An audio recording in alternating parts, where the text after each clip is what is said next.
สวัสดีครับพี่บีชแนลครับวันนี้อยู่กับเมาส์ใหม่จากแบรนด์ไวเซลครับชื่อว่าไวเซล Dry Aina นะครับเมาส์ตัวนี้มีจุดเด่นคือเขาจะเป็นวัสดุที่ทำมาจากไฟเบอร์กลาสผสมกับคาร์บอนไฟเบอร์คอมโพสิตนะครับเพราะฉะนั้นวัสดุจะมีความแข็งแรงมากๆแต่ก็มีน้ำหนักเบามากๆนะครับไม่ถึง50 กรัมอีกเรื่องหนึ่งคือรูปทรงเขาจะเป็นเมาส์ที่ออกแนวแบนๆนะครับเพราะฉะนั้นใครที่เป็นสายฟลิกเนี่ยยกตัวเมาส์บ่อยๆผมคิดว่าชอบแน่นอนนะครับคลิปวันนี้ผมจะเล่าให้ฟังนะครับว่าเจ้า Dry Aina เนี่ยเหมาะกับใครแล้วก็มีความสามารถยังไงครับ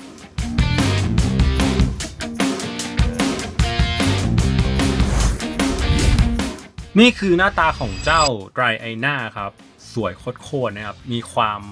คล้ายๆพวก Final Mouse เหมือนกันนะเรื่องของลวดลายนะครับด้านบนด้านล่างเจาะรูเพื่อลดน้ำหนักนะครับด้านข้างก็ยังมีลวดลายเหมือนกันนะครับคือเมาส์ตัวเนี้ยฝรั่งก็ยังเรียกชื่อไม่เหมือนกันนะครับแต่ที่ผมเรียกว่า Dry Aina เพราะว่าเขาจะเหมือนเป็นสามง่ามอ่ะซึ่งภาษาอังกฤษมันคือ Trident นะครับผมก็เลยเรียกว่าเป็น Dry แล้วกัน Dry Aina แล้วกันนะครับซึ่งตัวเมาส์เนี่ยจะมีอยู่2สีครับคือสีขาวแบบนี้แล้วอีกสีนึงคือสีดำนะครับแล้วก็ของในกล่องเนี่ยจะมีตัวรับของ Weisel นะครับแบนๆแบบนี้รองรับพื้นเรียนสูงสุดที่ 8,000 นะครับแล้วก็ตรงฐานเนี่ยจะมีไฟ RGB ด้วยให้ใส่เคเบิลมา1เส้นนะครับแล้วก็กริปเทปที่ค่อนข้างหนึบพอสมควรนะครับแต่สีขาวดำง่ายแน่นอนฟีดเมาส์ค่าจากโรงงานเขาจะยังไม่ติดมานะครับเราก็ต้องมาติดเองซึ่งเขาจะมีทั้งฟีดดอทนะครับแล้วก็เป็นฟีดผืนใหญ่แบบนี้ซึ่งผมเรียกติดเป็นฟีดดอทแบบนี้นะครับคู่มือครับไตรเดนต์3ง่ามแบบนี้นะครับซึ่งคู่มือเนี่ยมีภาษาไทยด้วยเจ๋งมากนะครับอันนี้น้ำหนักนะครับช่างสดๆตอนนี้อยู่ที่ 49.2 กรัมนะครับโคตรเบานะครับคือวัสดุของเขาครับอย่างที่บอกไฟเบอร์กลาสผสมกับคาร์บอนไฟเบอร์คอมโพสิตนะครับแต่ฟีลลิ่งสัมผัสอะเวลาเราจับอะมันจะมีความคล้ายๆกับพลาสติก ABS เลยนะมันจะแบบไม่ได้มีความเป็นเหล็กเหมือนพวกแมกนีเซียมนะมันจะเหมือนพลาสติกเลยแต่แข็งแรงโคตรๆนะครับอันเนี้ยตัวเมาส์มีรูทุกด้านเลยนะครับด้านบนกับด้านล่างนะครับแต่เวลาบีบอันนี้ผมออกแรงจริงๆนะเวลาบีบตัวเมาส์นะครับตัวเมาส์ไม่เกิดเสียงแคร็กไม่มีความกรอบแกรบอะไรเลยนะครับวัสดุโคตรแข็งแรงเลยทั้งด้านบนแล้วก็ด้านล่างนะครับอันนี้ยอมเขาเลยแข็งแรงมากๆนะครับตัวเมาส์เนี่ยมีความสมมาตรจ๋าๆเลยนะครับตรงกลางมีความแคบประมาณหนึ่งนะครับแล้วก็ส่วนท้ายบานออกไม่มากแต่จุดเด่นสำคัญเลยคือความแบนของเขาครับเป็นเมาส์ที่ออกแนวแบนมากๆนะครับแล้วก็ไซส์เนี่ยน่าจะเหมาะกับคนที่มือประมาณขนาดกลางไปถึงขนาดใหญ่นะครับคือตัวเมาส์ผมก็ไม่ได้อยากจะบอกว่ามันเป็นเมาส์ไซส์ใหญ่นะคือมันยาวประมาณ122มิลถือว่าไม่ได้ใหญ่มากนะครับแต่มันก็ไม่ใช่เมาส์เล็กอ่ะแล้วก็ด้วยเรื่องของรูปทรงผมขอเรียกว่ามันเป็นเมาส์ไซส์กลางๆแล้วกันซึ่งถ้าเกิดเปรียบเทียบกับรูปทรงนะครับเมาส์ตัวนี้มันมีความคล้ายๆกับ Zowie FK2 นะครับภาพเนี่ยครับจาก Rochef สังเกตว่ามีความคล้ายกันนะครับแต่เจ้า FK2 ยาวกว่าประมาณ3มิลนะครับแล้วก็ส่วนสูงเท่ากันคือ36มิลนะครับแปลว่าเป็นเมาส์ที่เตี้ยทั้งคู่นะแล้วก็ที่สำคัญน้ำหนักต่างกันแบบต่างแบบเห็นได้ชัดเลยนะครับแล้วก็นี่เป็นภาพจริงๆนะครับ FK2 มีความยาวกว่านิดๆนะครับแต่เป็นเมาส์ที่แบนทั้งคู่มีความแบนทั้งคู่นะครับตัวหนึ่งที่ผมอยากเปรียบเทียบครับ Pulsar ES FS1 นะครับเมาส์ตัวล่าสุดจาก Pulsar ที่ร่วมมือกับ Waxy นะครับโดยรวมเป็นเมาส์ที่แบนทั้งคู่นะครับยาวๆแบนๆทั้งคู่นะครับแต่น้ำหนักครับเจ้า Dry Aina เบากว่า FS1 อีกนะคือเจ้า FS1 อ่ะเป็นเมาส์ที่ดีมากนะครับแต่ราคาก็อาจจะแรงไปนิดนึงนะครับตัวเนี้ย Dry Aina คล้ายๆกัน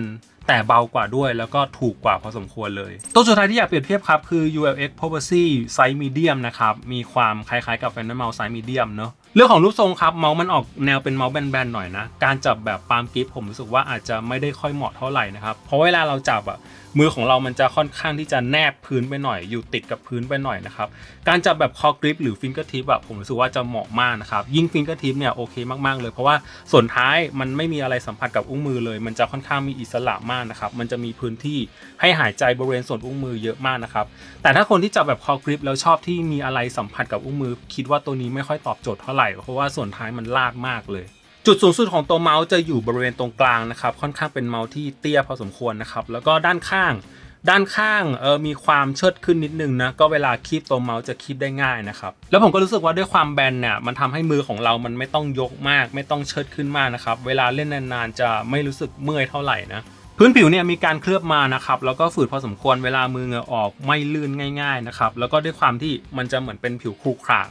ก็มันจะเหมือนมี texture เพิ่มความหนึบให้เราอีกนิดนึงนะอันนี้ก็เป็นจุดเด่นของพื้นผิวแบบนี้นะครับคิดว่าไม่จำเป็นต้องติดกริปเทปอ่ะแล้วก็เวลาติดเราก็จะไม่เห็นลวดลายพวกนี้ด้วยซึ่งลวดลายพวกนี้โคตรสวยเลยแต่ระยะยาวไม่แน่ใจว่ามันจะสกปรกง่ายหรือเปล่านะเพราะว่ามันก็มีรูแบบรูอะไรพวกนี้ด้วยเนาะ เซนเซอร์ตัวนี้เป็น3950 Custom นะครับชื่อว่า Hawkeye นะครับทาง Visual เขาได้ทำการจูนเพิ่มนิดนึงนะครับแต่มันก็คือ3950แหละแล้วก็ MCU ครับเป็น Nordic 554 L15 นะครับก็ถือยังเป็น MCU รุ่นใหม่ในปีนี้อยู่สวิตช์คลิกตัวนี้ให้เป็น TDC Optical ครับมีความแท็กไทค่อนข้างสูงใช้แรงกดน้อยมากๆนะครับแตะนิดนึงก็ไปแล้วนะครับแล้วก็เสียงจะมีความแหลมๆคมๆหน่อยสามารถสแปมได้ไวมากเพราะว่าตัวสวิตช์เขาเบาเว้ยเบามากนะครับแล้วก็สคอร์วิวแบ่งสเต็ปชัดเจนเงียบนะครับสคอร์วิวสวยด้วยผมชอบลวดลายมากเลยเพียงแต่ว่าผมรู้สึกสวิตช์คลิกฟีลลิ่งการคลิกยังไม่ค่อยสมบูรณ์เท่าไหร่ยังไม่ค่อยเพอร์เฟกต์เท่าไหร่คือสมมตินะครับเวลาเราลงน้ำหนักคลิกไปคือตอนนี้มันทำงานแล้วนะครับทำงานแล้วนะแต่ตัวสวิตช์ยังสามารถลงไปได้อีกแบบเนี้ยซึ่งเวลาคนกดเมาส์แรงๆแบบผมอ่ะไม่ค่อยชอบฟีลลิ่งแบบนี้เท่าไหร่แต่ถ้าเกิดเพื่อนๆแบบเป็นคนยิงแบบแท็บทีละนัดทีละชุดเป็นชุดๆมันไม่เกิดปัญหาอะไรอยู่แล้วนะครับแต่แบบเวลาผมเล่น Overwatch ใช่ป่ะโซลเดอร์76เนี่ยเวลาเรากดผมจะกดค้างเลยแล้วก็กดแรงด้วยนะครับทำให้ตัวสวิตช์คลิกมันจะจมลงไปอีกนิดนึงผมไม่ค่อยชอบฟีลลิ่งการคลิกแบบนี้เท่าไหร่คือมันแบบมันไม่สุดอ่ะมันยังสามารถไปต่อได้อีกอ่ะซึ่งอันนี้ก็ต้องอาศัยการปรับตัวนิดนึงนะครับแต่ถ้าเกิดคนยิงเป็นชุดๆเป็นนัดๆไม่น่าจะมีปัญหาเลยตรงนี้อยู่แล้วสมดุลตัวเมาส์ค่อนข้างดีนะครับตัวเมาส์ไม่ได้เอียงไปด้านหน้าหรือด้านหลังนะครับแบตเนี่ยให้มา300มิลลิแอมป์นะครับก้อนถือว่าก็ค่อนข้างเล็กแต่สามารถใช้ได้ราวๆ170ชั่วโมงนะครับเพราะว่า MCU ตัวนี้เป็น MCU ที่ประหยัดพลังงานนะครับซอฟต์แวร์การตั้งค่าผ่านเว็บได้นะครับชื่อว่า Onest นะครับกดเข้ามานะครับก็เป็นสเตตัสต่างๆหน้าแรกแล้วก็ตรงนี้ครับ Battle Function เป็นเรื่องของการเซตค่า remap ปุ่มเนาะ DPI ครับสูงสุดอยู่ที่ 30,000 นะครับเพราะว่าเซนเซอร์จูนมานะครับ Polling Rate สูงสุดที่ 8,000 นะครับเราเซต 8,000 เลย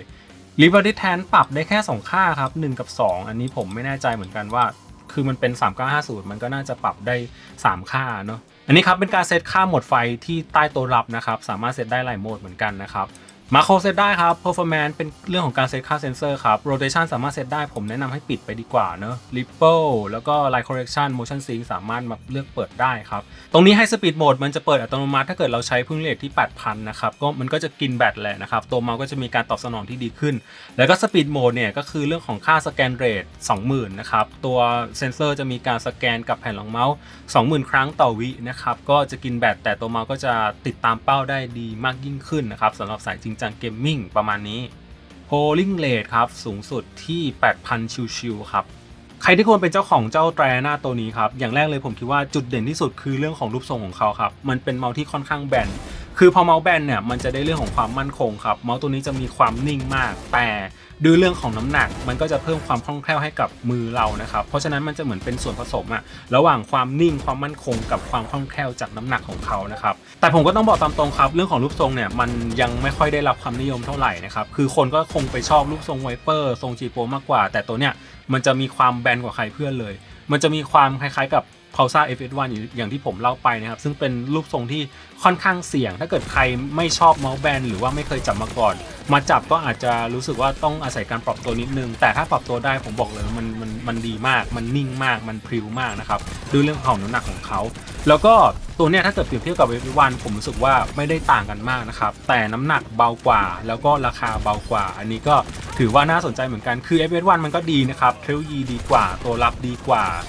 เรื่องของความสวยที่อันนี้ก็แล้วแต่คนนะแต่ผมรู้สึกว่าตัวนี้ราคาเข้าถึงได้มากกว่าแล้วก็น้ำหนักเบากว่าด้วยก็น่าสนใจเหมือนกันส่วนไตรอาน่าถ้าเกิดเปรียบเทียบกับ FK2 ของโซวีนะครับผมคิดว่ามาตัวนี้ดีกว่านะครับดีกว่าเกือบทุกด้านอีกหนึ่งเรื่องก็คือความสวยของเขาครับอันนี้พิจารณาดูเอาเองแล้วกันนะครับโคตรสวยทั้งด้านบนแล้วก็ด้านล่างนะครับแต่อย่างที่บอกมันก็อาจจะมีความสกปรกนิดนึงนะเพราะว่ารูมันเยอะเนี่ยแหละส่วนข้อสังเกตนะครับผมรู้สึกว่าเมาส์ตัวนี้มันมีระยะการสั่งงานที่เยอะไปนิดนึงนะครับเรายังสามารถกดจมลงไปได้อยู่นะครับซึ่งอันนี้ก็